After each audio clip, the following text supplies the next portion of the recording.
Hello నికి నికి నేను ఈరోజు చేస్తున్నాను చిన్న వీడియో ప్రయత్నం. ఇక్కడ మా నాన్నగారు వచ్చేసి చూసేసరికి అన్ని షూస్ అన్నీ బురదగా ఉన్నాయి. ఇక్కడ చూసే మన నారు నో అని ఒక ఐడియా చేసుకున్నారు. తనకి ఆకలి బాగా వేస్తున్నది, తలనొప్పి కూడా వేస్తున్నది. వాళ్ళ నాన్నగారిని చూసి పిల్లలు వచ్చేసారు. బాగా కడుపు నొప్పి తలనొప్పిగా ఉండేసరికి హెడేక్ అని చెప్పగానే ఎందుకు వస్తుంది అని ఆలోచించి ఎస్ అని చెప్పేసి వాళ్ళ నాన్నగారిని బెడ్ మీదకి తీసుకొని వెళ్తున్నారు. సోఫా మీదకి తీసుకొని వచ్చి పడుకోబెట్టి మంచిగా దుప్పటి కప్పారు. దుప్పటి కప్పిన తర్వాత తనకి షూస్ ఇవన్నీ వాళ్ళ నాన్నగారు అబ్బాయికి చెప్పారు. నేను క్లీన్ చేస్తా అని అబ్బాయి చెప్పారు. వాళ్ళ నాన్నగారు నాటకం ఆడడం మాత్రం ఆపేశారు. ఇక్కడ రిమోట్ ఓపెన్ చేసి తాను ఆ గేమ్ ఆడడం మొదలుపెట్టాడు. గేమ్ ఆడుతుండగా అబ్బాయి టోటల్గా క్లీన్ చేయడం మొదలు పెట్టారు. ఇక్కడ టోటల్గా మంచిగా క్లీన్ చేసి ఒక కబోర్డ్లో సదిరిన తర్వాత నీట్గా ఉన్నది.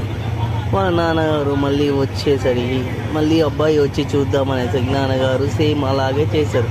బట్టలు ఆరేయమని చెప్పారు. మళ్ళీ బట్టల దగ్గరికి ఆ అబ్బాయి తిరిగి వెళ్ళిపోయిన తర్వాత నాన్నగారు గేమ్స్ ఆడడం మొదలుపెట్టారు. ఇక్కడ డ్రాయింగ్లో ఉన్న బట్టలు తీసుకొని తను ఆరివేయడానికి వెళ్తూ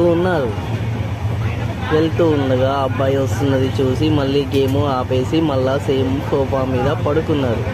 తనకి ఎక్కడ ఆరేయాలనే తెలియదు. మళ్ళీ ఏమైందంటే అబ్బో అనేసి వాళ్ళ నాన్నగారికి బట్టలు ఆరేయమని చెప్పేసరికి కబోర్డ్ అక్కడ పెట్టేశారు. మళ్ళీ నాన్నగారు గేమ్ ఆడడం మొదలుపెట్టారు.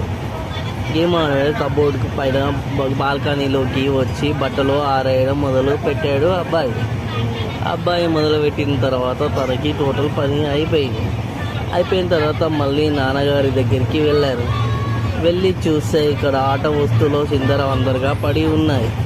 ఆట వస్తువులు అన్నీ ఒక కబోర్డ్లో మళ్ళీ సదరడం మొదలుపెట్టిన తర్వాత ఆట వస్తువులు అన్నీ ఒక దగ్గర ఉంచారు.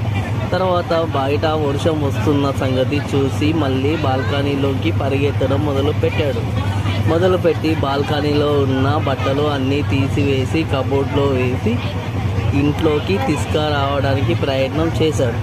ఈ సౌండ్ విని మళ్ళీ నాన్నగారు సోఫా మీద పడుకున్నారు. తనకి టెంపరేచర్ అండ్ టీ చెక్ చేద్దామని తీసుకొని వచ్చారు. టీ తాగమని చెప్పారు వాళ్ళ నాన్నగారికి.